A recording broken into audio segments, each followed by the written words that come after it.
Smiling man. About 5 years ago, I lived downtown in a major city in the US. I've always been a night person, so I would often find myself bored after my roommate, who was not a night person, went to bed. To pass the time, I used to go for long walks just to clear my head and spend the time thinking.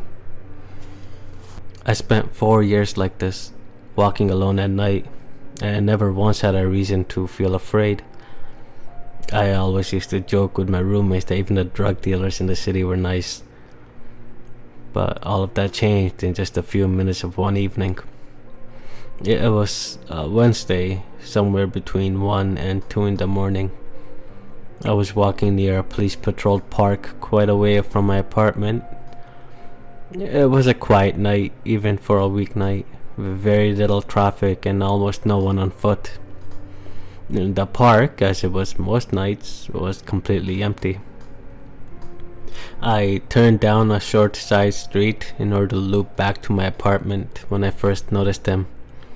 At the far end of the street, on my side, was a silhouette of a man dancing. It was a strange dance, similar to the waltz, but he finished each box with an odd forward stride. I guess you could say he was dance walking, headed straight for me. Deciding he was probably drunk, I stepped as close as I could to the road to give him majority of the sidewalk to pass me by. But the closer he got, the more I realized how gracefully he was moving. He was very tall and lanky and wearing an old suit. He danced closer still until I could make out his face.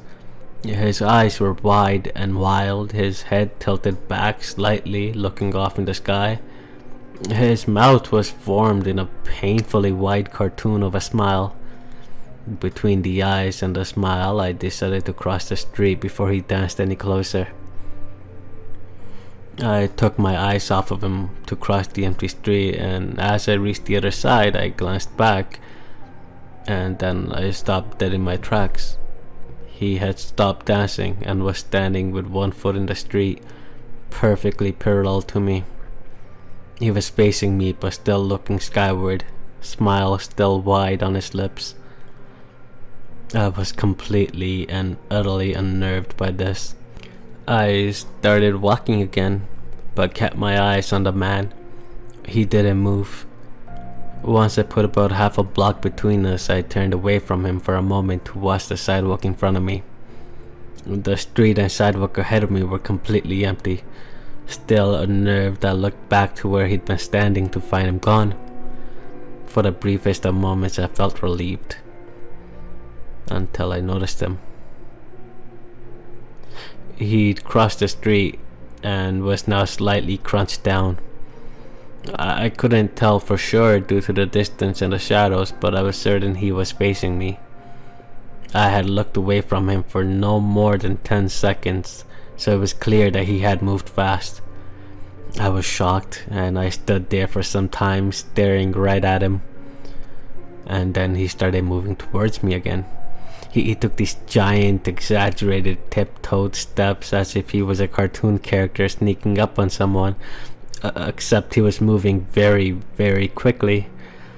I'd like to say at this point I ran away, or I pulled out my pepper spray or my cell phone or anything at all, but I didn't. I just stood there, completely frozen as the smiling man crept towards me. And then he stopped again, about a car length away from me, still smiling his smile, still looking at the sky. And when I found my voice, I blurted out the first thing that came into my head. What I meant to ask was, "What do you want?" in an angry, commanding tone, but what came out was a whimper, or just, "What?" Regardless of whether or not humans can smell fear, they can certainly hear it. I heard it in my own voice, and that only made me more afraid. But he didn't react to it at all. He still stood there, smiling. And then, after what it felt like forever, he turned around and very slowly started dance walking away. Just like that. Not wanting to turn my back to him again, I just watched him go until he was far enough away to be almost out of sight. And then I realized something. He wasn't moving away anymore, nor was he dancing. I watched in horror as the distant shape of him grew larger and larger. He was coming back my way, and this time he was running. I ran too. I ran until I was off the side road and back onto a better lit road with a sparse traffic. Looking behind me then, there was nothing to be found. The rest of the way home, I just kept glancing over my shoulder, always expecting to see his stupid smile, but he was never there. I lived in the city for 6 months after that night, and I never went out for another walk. And there was something about his face that just always haunted me. He didn't look drunk, he didn't look high, he looked completely and utterly insane. And that's a very, very scary thing to see.